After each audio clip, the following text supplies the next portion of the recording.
You worked with some of the namespaces of the .NET framework in Lesson 6.3, but your project has namespaces of its own too. For most projects, you won't need to change the namespaces that are automatically generated, but it's useful to understand what they do and how to modify them if you need to. To begin, open the My Project sample file from your Sample Files folder.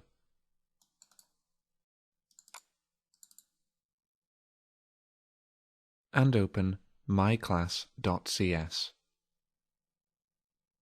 We are now going to change the namespace of the myClass class. Look for the line of code that says namespace my_project. This line tells C# that everything inside its curly brackets is part of the my_project namespace. Whenever you create a project, a default namespace is created with the same name as the project. Because this project is called myProject, everything is placed in the automatically generated my_project namespace by default. Change the namespace line now to namespace custom classes.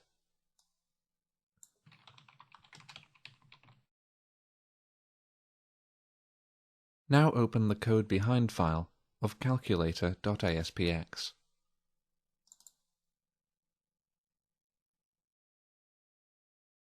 Try adding the following code to the page load event handler. myClass instance equals new myClass. As you can see, errors are now shown, and you'll notice that myClass was not displayed in the IntelliSense menu. This same line of code worked fine in Lesson 6.2. That was because calculator.aspx.cs shared the same namespace as the myClass class, which is the my_project namespace. To access the custom classes namespace, change the line of code to say custom classes.myclass equals new custom classes.myclass. Now that you've told your code to look in the custom classes namespace, it can find myClass without any problems. By using namespaces, you can separate your classes into their own groups. This keeps the number of items in the IntelliSense menu manageable. Just as you did with the system.txt namespace in Lesson 6.3, you can also add references to your own namespaces. Add the following line to the using lines at the top of the code behind file. Using custom classes. You can now remove the custom classes dot references from your line of code.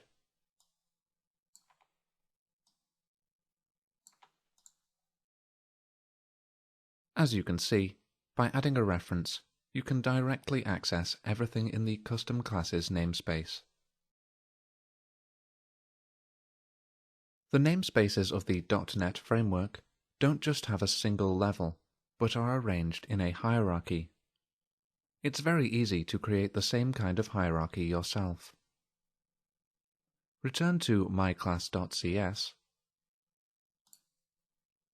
and change the namespace line to namespace custom classes dot test classes.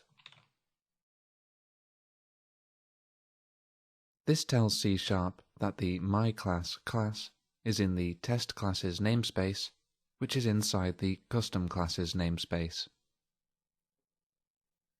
Return to the code behind file of calculator.aspx, and you can see that the myClass line of code is showing an error once again. This is because myClass isn't in the custom classes namespace anymore, so it can't be found. Add another using line to the top of the page, with the code using custom classes dot test classes. This has fixed the error by making the test classes subnamespace available to the page. You could also have accessed the myClass class by typing custom classes dot test classes dot myClass. You've now completed Lesson 6.4, Work with Namespaces.